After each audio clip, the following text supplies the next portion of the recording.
ಅನನ್ಯ ಭಟ್ ಅನ್ನೋ ಹುಡುಗಿಯೇ ಇರಲಿಲ್ಲ ಅಂತ ಮಹಾಬಲೇಶ್ವರ ಹೇಳ್ತಾ ಇದ್ದಾರೆ. 1988ರಲ್ಲಿ ಸುಜಾತಾ ಭಟ್ಗೆ ಇನ್ನೂ ಮದುವೆಯಾಗಿರಲಿಲ್ಲ ಅಂತ ಭಾವ ಹೇಳ್ತಾ ಇದ್ದು 2003ರಲ್ಲಿ ನಾಪತ್ತೆ ಅಂತ ದೂರು ಕೊಟ್ಟಿದ್ದಾರೆ ಸುಜಾತಾ ಭಟ್.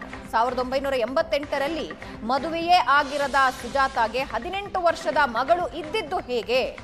ಸುಜಾತಾ ಭಟ್ ದೂರು ಹೇಳಿಕೆಗಳ ಮೇಲೆಯೇ ಭಾರಿ ಅನುಮಾನ ವ್ಯಕ್ತ ಆಗ್ತಾ ಇದೆ. ಅನನ್ಯ ಭಟ್ ಇದ್ದಿದ್ದೇ ನಿಜವಾದ್ರೆ ಆಕೆಯ ಫೋಟೋ ಎಲ್ಲೂ ಇಲ್ಲ ಯಾಕೆ?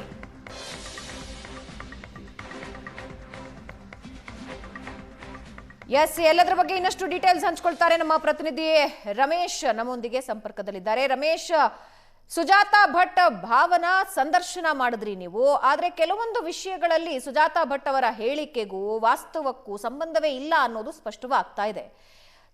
ಭಾವ ಹೇಳ್ತಾರೆ 1988ರಲ್ಲಿ ಸುಜಾತಾ ಭಟ್ಗೆ ಮದುವೆ ಆಗಿರ್ಲಿಲ್ಲ, ಹಾಗಾದ್ರೆ 18 ವರ್ಷದ ಮಗಳು 2003ರಲ್ಲಿ ಇರೋದಕ್ಕೆ ಹೇಗೆ ಸಾಧ್ಯ ಅಂತ. ಹಾಗಾದ್ರೆ ಜನ ಏನನ್ನ ನಂಬೇಕಾಗಿದೆ? ಸುಜಾತಾ ಭಟ್ ಮಾತನ್ನ, ಈಗ ಸಿಗ್ತಾ ಇರೋ ಸಾಕ್ಷಿಗಳನ್ನ, ಏನ್ ರಿಯಾಲಿಟಿ ಏನು? ಭಾವನ ಅಂದರೆ ಈಗ ಧರ್ಮಸ್ಥಳದಲ್ಲಿ ನೂರಾರು ಶವಗಳನ್ನು ಊತಿಟ್ಟಿದ್ದೀನಿ ಅಂತ ಅಮಾಯಕ ಅಂದರೆ ಒಬ್ಬ ಅನಾಮಿಕ ಬರ್ತಾನೆ. ಅನಾಮಿಕ ಬಂದ ನಂತರ ಈಗ ಸುಜಾತಾ ಭಟ್ ಅನ್ನುವಂಥ ಮಹಿಳೆ ಬಂದು ನನ್ನ ಮಗಳು ಕೂಡ 2003ರಲ್ಲಿ ಅಂದರೆ ಇಲ್ಲಿ ಕಾಣೆಯಾಗಿದ್ದಾಳೆ, ಆಕೆಯ ಮೇಲೆ ಕೊಲೆ ಆಗಿರ್ಬೋದು, ಅಂದರೆ ಅತ್ಯಾಚಾರ ಆಗಿರ್ಬೋದು, ಕೊಲೆ ಆಗಿರ್ಬೋದು ಅನ್ನುವಂಥ ದೂರನ್ನ ಕೊಟ್ಟ ನಂತರ SIT ಕೂಡ ಅಷ್ಟೇ ಗಂಭೀರವಾಗಿ ಪ್ರಕರಣವನ್ನು ತೆಗೆದುಕೊಂಡು ತನಿಖೆಯನ್ನು ಮಾಡ್ತಾ ಹೋಯಿತು. ಆದರೆ SIT ತನಿಖೆ ಮಾಡ್ತಾ ಹೋದಂಥ ಸಂದರ್ಭದಲ್ಲಿ ಇದಕ್ಕೆ ಸಂಬಂಧಪಟ್ಟಂತೆ ಒಂದು ಪೂರಕವಾದಂಥ ಮಾಹಿತಿಗಳನ್ನು ಸಂಗ್ರಹ ಮಾಡಲಿಕ್ಕೆ ಹೋದಂಥ ಸಂದರ್ಭದಲ್ಲಿ ಯಾವುದೂ ಕೂಡ ಮಾಹಿತಿ ಸಿಗ್ತಾ ಇಲ್ಲ ಅನ್ನುವಂಥದ್ದು SIT ಮೂಲಗಳಿಂದ ಸಿಗ್ತಾ ಇರುವಂಥ ನಮಗೆ ಸಿಕ್ಕಂಥ ಮಾಹಿತಿಗಳು. ಅದಾದ ನಂತರ ನಾವು ಕೂಡ ಈ ಪ್ರಕರಣದ ಸತ್ಯಾಸತ್ಯತೆಗಳೇನು ಅನ್ನುವಂಥದ್ದು, ಅಂದರೆ ಇದರ ಹಿನ್ನೆಲೆಗಳನ್ನು ಕೆದಕ್ತಾ ಹೋದಂಥ ಸಂದರ್ಭದಲ್ಲಿ ಸುಜಾತಾ ಭಟ್ ಅವ್ರನ್ನ ಈ ಬಗ್ಗೆ ಒಂದಷ್ಟು ಪ್ರಶ್ನೆಗಳನ್ನ ಕೇಳಬೇಕು ಅಂತೇಳಿ ಅವ್ರನ್ನ ಹುಡುಕಾಟ ಮಾಡಿದ ಸಂದರ್ಭದಲ್ಲಿ ಅವರು ನಮ್ಮಗಳ ಕೈಗೆ, ಅಂದರೆ ನಮ್ಮ ಮಾಧ್ಯಮಕ್ಕಾಗಲಿ ಅಥವಾ ಬೇರೆ ಯಾವ ಮಾಧ್ಯಮಗಳಿಗೂ ಕೂಡ ಕೈಗೆ ಸಿಗದೆ ಅವರೆಲ್ಲ ಒಂದು ಕಡೆ ಅವರು ಯಾರ ಕೈಗೂ ಸಿಗೋದಿಲ್ಲ. ಅದಾದ ನಂತರ ಇವರ ಫ್ಯಾಮಿಲಿಯನ್ನು ಹುಡುಕ್ತಾ ಹೋದಂಥ ಸಂದರ್ಭದಲ್ಲಿ ಉಡುಪಿಯ ಪರಿಕಾದಲ್ಲಿ ಅವರೇನು ಹುಟ್ಟಿ ಬೆಳೆದ್ರು, ಅವರ ತವರು ಮನೆ ಇದೆ, ಅಲ್ಲಿ ಕೂಡ ಅವರ ಇಬ್ಬರು ಸಹೋದರರಿದ್ದಾರೆ, ಇಬ್ಬರು ಸಹೋದರಿಯರಿದ್ದಾರೆ. ಅಂದರೆ ಒಬ್ಬ ಸಹೋದರ ಮುಂಬೈಯಲ್ಲಿರುವಂಥದ್ದು, ಮತ್ತೊಬ್ಬ ಸಹೋದರ ಉಡುಪಿಯಲ್ಲಿದ್ದಾರೆ. ಅವರ ಸಹೋದರಿಯನ್ನು ಹುಡುಕ್ತಾ ಹೋದ ಸಂದರ್ಭದಲ್ಲಿ ಬೆಂಗಳೂರಿನಲ್ಲಿ ಒಂದು ಫ್ಯಾಮಿಲಿ ಇದೆ ಅಂತೇಳಿ ಅವ್ರನ್ನ ಚೆಕ್ ಮಾಡ್ತಾ ಹೋದಂಥ ಸಂದರ್ಭದಲ್ಲಿ ಅವರು ನಮಗೆ ಒಬ್ಬರಿಗೆ ಸಂಪರ್ಕಕ್ಕೆ ಸಿಗ್ತಾರೆ. ಅವರು ಹೇಳುವಂಥದ್ದು ಅಂದರೆ ಸುಜಾತಾ ಭಟ್ ಅನ್ನುವಂಥ ಮಹಿಳೆ ಈಗ ಒಂದು ಕಂಪ್ಲೇಂಟನ್ನು ಕೊಟ್ಟಿದ್ದಾರೆ. ಆ ಕಂಪ್ಲೇಂಟ್ ಕೊಟ್ಟಂಥ ಮಾಹಿತಿಗೂ ಅವರ ಹಿನ್ನೆಲೆಯನ್ನು ನೋಡ್ತಾ ಹೋದರೆ ಅಜಗಜಾಂತರ ವ್ಯತ್ಯಾಸಗಳಿದೆ ಅನ್ನುವಂಥ ಒಂದಷ್ಟು ಮಾಹಿತಿಗಳು ಲಭ್ಯ ಆಗ್ತದೆ. ಅದರಲ್ಲಿ ವಿಶೇಷವಾಗಿ ಅನನ್ಯ ಭಟ್ ಅನ್ನುವಂಥ ಒಂದು ಮಗು ಹುಟ್ಟೇ ಇರಲಿಲ್ಲ, ಅಥವಾ ಆ ಬಗ್ಗೆ ಆ ಮಗು ಇತ್ತು ಅನ್ನೋದಕ್ಕೆ ಯಾವುದೇ ರೀತಿಯಾದಂಥ ಒಂದಷ್ಟು ಮಾಹಿತಿಗಳೇ ನಮಗಿಲ್ಲ ಅನ್ನುವಂಥದ್ದನ್ನ ಅವರ ಸ್ವಂತ ಅಕ್ಕನ ಗಂಡ ಏಷ್ಯಾನೆಟ್ ಸುವರ್ಣ ನ್ಯೂಸ್ಗೆ ಹೇಳ್ತಾ ಹೋಗುವಂಥದ್ದು. ಅಂದರೆ ಅದಕ್ಕೆ ಸಂಬಂಧಪಟ್ಟಂತೆ ಏನಾದ್ರು 1988ರಲ್ಲಿ ಇದೇ ಮಹಾಬಲೇಶ್ವರ ಮಧ್ಯಸ್ಥ ಅನ್ನೋದವರಿಗೆ ಇದೇ ಸುಜಾತಾ ಭಟ್ ಅವರ ಸಹೋದರಿ ವಾರಿಜಾ ಜೊತೆ ಮದುವೆ ಆಗುತ್ತೆ. ಆ ಸಂದರ್ಭದಲ್ಲಿ ಇನ್ನೂ ಕೂಡ ಸುಜಾತಾ ಭಟ್ ಅವರಿಗೆ ಮದುವೆ ಆಗಿರಲಿಲ್ಲ. 1988ರಲ್ಲಿ, ಅಂದರೆ ಅದಾದ ನಂತರ 2003ರಲ್ಲಿ ಆಕೆ ಬಂದು ನನ್ನ ಮಗಳು MBBS ಓದುವಂಥ ಮಗಳು ಮಿಸ್ ಆಗಿದ್ದಾಳೆ ಅಂತಂದರೆ ಆ 88ರಿಂದ 2003ರವರೆಗೆ 15 ವರ್ಷ ಡಿಫ್ರೆನ್ಸ್. ಅಂದರೆ 88ರಲ್ಲಿ ಮದುವೆನೇ ಆಗದೆ ಇರುವಂಥ ಸುಜಾತಾ ಭಟ್ ಅವರಿಗೆ 2003ರಲ್ಲಿ ಕನಿಷ್ಠ MBBS ಅನ್ನು ಓದಬೇಕು ಅಂದರೆ 18 ವರ್ಷ ಆದರೂ ಆಗಿರಬೇಕು. ಅಂದರೆ PUC ಪ್ಲಸ್ ಆಗಬೇಕು ಅಂದರೆ 18-19 ವರ್ಷ ಆಗಬೇಕು. ಅಷ್ಟು ವಯಸ್ಸಿನ ಮಗಳು ಇಲ್ಲಿ ಅಂದರೆ ಬಂದದ್ದಾದರೂ ಹೇಗೆ, ಇದು ಹೇಗೆ ಸಾಧ್ಯ ಅನ್ನುವಂಥ ಒಂದಷ್ಟು ಪ್ರಶ್ನೆಗಳು ಇಲ್ಲಿ ಮೂಡುವಂಥದ್ದು. ಅದಾದ ನಂತರ ಸುಜಾತಾ ಭಟ್ ಹೇಳುವಂಥದ್ದು ಅಂದರೆ 2003ರಲ್ಲಿ ನಾನು ಕೋಲ್ಕತ್ತಾದಲ್ಲಿ CBI ಕಚೇರಿಯಲ್ಲಿ ಸ್ಟೆನೋಗ್ರಾಫರ್ ಆಗಿ ಕೆಲಸ ಮಾಡ್ತಾ ಇದ್ದೆ ಅನ್ನೋದನ್ನ ಅವರು ಉಲ್ಲೇಖವನ್ನು ಮಾಡ್ತಾ ಹೋಗ್ತಾರೆ. ಆ ಸಂಬಂಧಪಟ್ಟಂತೆ ಒಂದಷ್ಟು ಮಾಹಿತಿಗಳು ಕಲೆ ಆಗ್ತಾ ಹೋದ ಸಂದರ್ಭದಲ್ಲಿ ಅವರು ವಿದ್ಯಾಭ್ಯಾಸ ಮಾಡಿದ್ದೇ ಕೇವಲ 10ನೇ ತರಗತಿ ಓದಿದಂತಹ ಒಬ್ಬರಿಗೆ ಇಲ್ಲಿ ಅಂದರೆ ಇದು ಹೊರ ರಾಜ್ಯದಲ್ಲಿ ಒಂದು CBI ಅಂತ ಕಚೇರಿಯಲ್ಲಿ ಸ್ಟೆನೋ ಆಗಿ ಕೆಲಸ ಸಿಗುತ್ತೆ ಅನ್ನುವಂಥದ್ದು. ಅಂದರೆ ಅದು ಇಂಗ್ಲಿಷ್ ಅಥವಾ ಹಿಂದಿಯ ಒಂದು ಪಾಣಿಣ್ಯತೆ ಇರಬೇಕಾಗುತ್ತೆ. ಅದಕ್ಕೆ ಸಂಬಂಧಪಟ್ಟಂತೆ ಈಗ SSLC ಓದೋರಿಗೆ ಹೇಗೆ ಸಿಗ್ಲಿಕ್ಕೆ ಸಾಧ್ಯ ಅನ್ನುವಂಥದ್ದು. ಮತ್ತೆ ಈಗ 2003ರಲ್ಲಿ ಈಕೆ ನಾನು ಕೋಲ್ಕತ್ತಾದಲ್ಲಿದ್ದೆ ಅಂತ ಏನು ಹೇಳ್ತಾರೆ, ಆದರೆ 2001, 2002ರ ಸುಮಾರಿನಲ್ಲಿ ಕೂಡ ಇದೇ ಮಹಾಬಲೇಶ್ವರ ಮಧ್ಯಸ್ಥ ಅನ್ನುವಂಥವ್ರು ಬೆಂಗಳೂರಿನ ಬೇರೆ ಬೇರೆ ಕಡೆ ಅವರಿಗೆ ಜೀವನೋಪಾಯಕ್ಕಾಗಿ ಕೆಲಸವನ್ನು ಕೊಡಿಸಿದ್ದೆ, ಅಲ್ಲಿಯೂ ಕೂಡ ಹೆಚ್ಚು ದಿನ ಕೆಲಸವನ್ನು ಮಾಡದೆ ಅಲ್ಲಿಂದ ಹೋಗಿದ್ರು ಅನ್ನುವಂಥದ್ದನ್ನ ಉಲ್ಲೇಖವನ್ನು ಮಾಡ್ತಾರೆ. ಸೊ ಇಲ್ಲಿ 2001-2000 ಸಂದರ್ಭದಲ್ಲಿ ಬೆಂಗಳೂರಿನಲ್ಲಿ ಇದ್ದಂಥವರಿಗೆ ಅವ್ರಿಗೆ ಏನು ಕೆಲಸ ಇಲ್ಲದೆ ಅಂತವರು ಹೇಗೆ ಕೋಲ್ಕತ್ತಾದಲ್ಲಿ ಕೆಲಸ ಸಿಕ್ತು ಅನ್ನುವಂಥದ್ದು ಕೂಡ ಇಲ್ಲಿ ಒಂದಷ್ಟು ವಿಚಾರಗಳು. ಮತ್ತೆ ಇನ್ನೊಂದು ಪ್ರಶ್ನೆ, CBI ಅಂತಹ ಕಚೇರಿಯಲ್ಲಿ ಒಬ್ಬರು ಕೆಲಸ ಮಾಡ್ತಿರ್ತಾರೆ, ಅವರ ಮಗಳು ನಾಪತ್ತೆಯಾಗಿರ್ತಾರೆ. ಸರಿ, ಇವರು ಹೇಳೋ ಪ್ರಕಾರ 3 ತಿಂಗಳು ಕೋಮಾದಲ್ಲಿದ್ರು, ನಂತರ ಅವರಿಗೆ ಪ್ರಜ್ಞೆ ಬಂತು, ಅವರು ಬೆಂಗಳೂರಿನಲ್ಲಿ ಇದ್ರು ಅಂತಲೇ ತೆಗೆದುಕೊಳ್ಳೋಣ. ಆದ್ರೆ ಸಿಬಿಐನಲ್ಲಿ ಕೆಲಸ ಮಾಡಿದ ಒಬ್ಬ ವ್ಯಕ್ತಿಗೆ ಒಂದು ದೂರು ದಾಖಲಿಸೋದು ಅಷ್ಟು ಕಷ್ಟವಾಗುತ್ತಾ?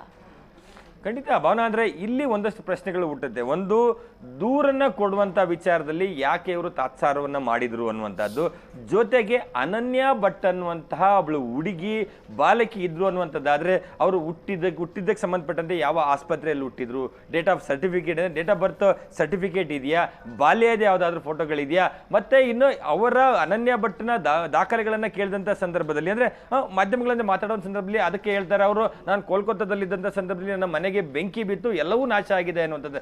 ಒಂದು ವೇಳೆ ಆಯಿತು, ಕೋಲ್ಕತ್ತಾದಲ್ಲಿ ಅವರ ಮನೆಗೆ ಬೆಂಕಿ ಬಿದ್ದು ಒಂದಷ್ಟು ದಾಖಲೆಗಳು ನಾಶ ಆಗಿದೆ ಅನ್ನೋಂಥದ್ದು ಆದರೂ ಕೂಡ ಅವರು ಓದಿದಂಥ, ಅಂದರೆ ಪ್ರೈಮರಿ ಸ್ಕೂಲಲ್ಲಾಗಲಿ, ಹೈಸ್ಕೂಲು ಅಥವಾ ಕಾಲೇಜ್ನಲ್ಲಿ ಮತ್ತು ಮೆಡಿಕಲ್ ಕಾಲೇಜಿಗೆ ಸೇರುವಂಥ ಸಂದರ್ಭದಲ್ಲಿ ಒಂದು ಫೋಟೋ ಆಗಲಿ ಅಥವಾ ದಾಖಲೆಗಳಾಗಲಿ ಕೊಟ್ಟಿಲ್ವಾ ಅನ್ನುವಂಥದ್ದು ಕೂಡ ಒಂದಷ್ಟು ಮನೆಗೆ ಪ್ರಶ್ನೆ. ಬೆಂಕಿ ಬಿದ್ದಿದ್ದನ್ನ ಒಪ್ಪೋಣ ರಮೇಶ್, ಆದ್ರೆ ಈ ಕಚೇರಿಗಳಿಗೆ ಬೆಂಕಿ ಬೀಳುತ್ತಾ ಅಥವಾ ಮೆಡಿಕಲ್ ಕಾಲೇಜಿನ ಡಾಕ್ಯುಮೆಂಟ್ಸ್ ಬೆಂಕಿ ಬಿದ್ದಿದ್ಯಾ? ಯಾವುದೋ ಒಂದು ಪ್ರೂಫ್ ಸಿಗಬೇಕಲ್ಲ, ಒಂದು ಫೋಟೋ ಸಿಗಬೇಕಲ್ಲ. SSLC ಅಲ್ಲಿ ನನಗೆ ಗೊತ್ತಿರೋ ಪ್ರಕಾರ ಒಂದು ಫೋಟೋ ಜೊತೆಗೆ ಅವರ ಮಾರ್ಕ್ಸ್ ಕಾರ್ಡ್ ಬರುತ್ತೆ. PUC ಯಲ್ಲೂ ದಾಖಲೆಗೆ ಅವರ ಫೋಟೋ ಕೇಳ್ತಾರೆ. ಆಮೇಲೆ ಇವಾಗ CET ಪರೀಕ್ಷೆ ಬರೆದಿದ್ದಾರೆ ಅಂದ್ರೆ ಅಲ್ಲಿ ಫೋಟೋ ದಾಖಲೆ ಇರುತ್ತೆ. ಮೆಡಿಕಲ್ ಕಾಲೇಜಿನ ವಿದ್ಯಾರ್ಥಿನಿಯಾಗಿದ್ದಾರೆ, ಅಲ್ಲಿ ದಾಖಲಾತಿ ಆಗಿದೆ ಅಂದ್ರೆ ಅಲ್ಲಿ ಫೋಟೋ ಇರುತ್ತೆ ಮತ್ತು ದಾಖಲೆ ಇರುತ್ತೆ. ಇವು ಯಾವುದು ಯಾಕೆ ಸಿಗ್ತಾ ಇಲ್ಲ? ಖಂಡಿತ ಭಾವನಾ, ಅಂದರೆ ಮನೆಗೆ ನೀವು ಹೇಳಿದಂಗೆ ಮನೆಯಲ್ಲಿ ಬೆಂಕಿ ಬಿತ್ತು, ಮನೆಯಲ್ಲಿ ಇದ್ದಂಥ ಸಂದರ್ಭದಲ್ಲಿ ಎಲ್ಲವೂ ಸುಟ್ಟೋಗಿದೆ ಅನ್ನೋಂಥದ್ದಾದರೆ ಅವರು ಅಂದರೆ ಹುಟ್ಟಿದಂಥ ಆಸ್ಪತ್ರೆಯಲ್ಲಾಗಲಿ, ಓದಿದಂಥ ಅಂದರೆ ಕಾಲೇಜು ಶಾಲೇಜುಗಳಲ್ಲಾಗಲಿ ಅಲ್ಲಿ ಯಾಕೆ ದಾಖಲೆಗಳಿಲ್ಲ ಅನ್ನುವಂಥದ್ದು, ಅಂದರೆ ಯಾವುದೇ ಒಂದು ದಾಖಲೆಗಳನ್ನು ಕೊಡುವಂಥ ನಿಟ್ಟಿನಲ್ಲಿ ಯಾಕೆ ಇವರು ಫೇಲ್ಯೂರ್ ಆಗ್ತಿದ್ದಾರೆ ಅಂದರೆ, ಎಲ್ಲೋ ಅಂದರೆ ಜುಲೈ 15ನೇ ತಾರೀಕು SP ಕಚೇರಿಗೆ ಬಂದು ದೂರನ್ನು ಕೊಟ್ಟು ಆ ಸಂದರ್ಭದಲ್ಲಿ ಮಾತನಾಡಿ ಹೋದಂಥ ಸುಜಾತ ಭಟ್ ಅವರು ಮತ್ತೆ ಯಾಕೆ ಎಲ್ಲೂ ಕಾಣಿಸ್ಕೊಳ್ತಾ ಇಲ್ಲ ಅನ್ನುವಂಥದ್ದು. ಜೊತೆಗೆ ಇನ್ನು ಈ SIT ಅಧಿಕಾರಿಗಳು ಕೂಡ ಈ ಬಗ್ಗೆ, ಅಂದರೆ ಯಾವುದೇ ಒಂದು ದೂರ ಬಂದಂಥ ಸಂದರ್ಭದಲ್ಲಿ, ಯಾಕೆಂದರೆ ಇದು ನಿನ್ನೆ ಮೊನ್ನೆ ಆದಂಥ ಅಥವಾ ಇವತ್ತು ನಡೆದಂಥ ಕ್ರೈಮ್ ಆದರೆ ಇಮಿಡಿಯೇಟ್ ಸ್ಪಾಟ್ಗೆ ಹೋಗ್ತಾರೆ, ಅಲ್ಲಿ ಇನ್ವೆಸ್ಟಿಗೇಷನ್ ಮಾಡುವಂಥದ್ದು ಮಾಡ್ತಾರೆ. ಆದರೆ ಇದು 22 ವರ್ಷದ ಹಿಂದಿನ ಪ್ರಕರಣ ಆಗಿರೋದ್ರಿಂದ ಇದರ ಬಗ್ಗೆ ಒಂದಷ್ಟು ಅಂದರೆ ಮಾಹಿತಿಗಳನ್ನ ಕಲೆ ಹಾಕಲಿಕ್ಕೆ SIT ಅಧಿಕಾರಿಗಳು ಮುಂದಾಗ್ತಾರೆ.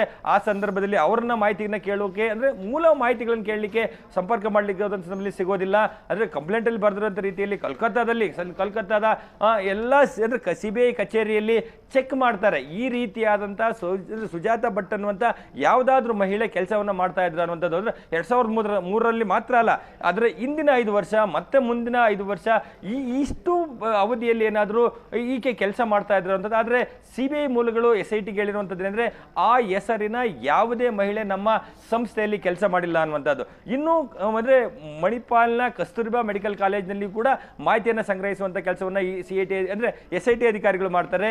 ಅಲ್ಲಿಯೂ ಕೂಡ 2003ಕ್ಕಿಂತ 3-4 ವರ್ಷ ಮೊದಲು, ಅದಾದ ನಂತರದ ಕೂಡ ಈ ಅವಧಿಯಲ್ಲಿ ಕೂಡ ಎಲ್ಲಿ ಯಾರಾದರೂ ಅನನ್ಯ ಭಟ್ ಡಾಟರ್ ಆಫ್ ಅನಿಲ್ ಭಟ್ ಅನ್ನುವಂಥ ಯಾವುದಾದ್ರೂ ಯುವತಿಯ ಅಡ್ಮಿಷನ್ ಆಗಿದೆಯಾ ಅನ್ನುವಂಥದ್ದನ್ನು ಹುಡುಕ್ತಾ ಹೋದಲ್ಲಿ ಅಲ್ಲಿಯೂ ಕೂಡ ಯಾವುದೂ ಇಲ್ಲ ಅನ್ನುವಂಥದ್ದು. ಅಂದರೆ ಇಲ್ಲಿ ಏನನ್ನ ಸಾಧನೆ ಮಾಡಲಿಕ್ಕೆ ಈ ರೀತಿಯಾದಂಥ ದೂರನ್ನ ಕೊಟ್ಟಿದ್ದಾರೆ ಅಂದರೆ, ಆಯಿತು ಒಂದು ವೇಳೆ ತನಿಖೆ ಮಾಡುವಂಥ ಸಂದರ್ಭದಲ್ಲಿ SITಗೆ ಯಾವುದೇ ರೀತಿ ಮಾಹಿತಿ ಇಲ್ಲ ಅನ್ನುವಂಥದ್ದಾದರೆ, ಒಬ್ಬರು CBIದಲ್ಲಿ ಕೆಲಸ ಮಾಡಿದಂಥ ಒಬ್ಬ ಮಹಿಳೆ ತನ್ನ ಹೊಟ್ಟೆಯಲ್ಲಿ ಹುಟ್ಟಿದಂಥ ಮಗುವಿನ ಒಂದು ಫೋಟೋ ಇಲ್ವಾ, ಅದಕ್ಕೆ ಸಂಬಂಧಪಟ್ಟಂತೆ ಯಾವುದೇ ದಾಖಲೆಗಳನ್ನ ಇಟ್ಕೊಂಡಿಲ್ವಾ, ಯಾಕೆ ಇದು ದೂರು ಕೊಟ್ಟವರು ಮುಂದಿನ ಮಾಹಿತಿಗಳನ್ನ ಕೊಡಲಿಕ್ಕೆ, ಎವಿಡೆನ್ಸ್ಗಳನ್ನ ಕೊಡಲಿಕ್ಕೆ ಯಾಕೆ ಹಿಂಜರಿತಾ ಇದ್ದಾರೆ ಅನ್ನುವಂಥ ಪ್ರಶ್ನೆಗಳು ಕೂಡ ಎಲ್ಲರಿಗೂ ಕಾಡ್ತಾ ಇರುವಂತಹದ್ದು. ಭಾವನಾ, ರೈಟ್, ವಾಪಸ್ ಬರ್ತೀನಿ ರಮೇಶ್.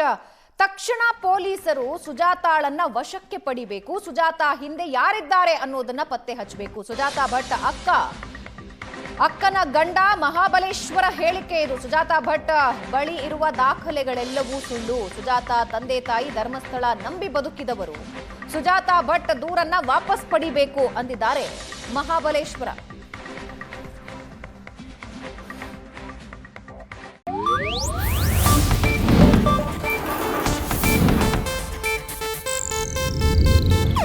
ಇದು ಏಷ್ಯಾನೆಟ್ ನ್ಯೂಸ್ ನೆಟ್ವರ್ಕ್ ಪ್ರಸ್ತುತಿ.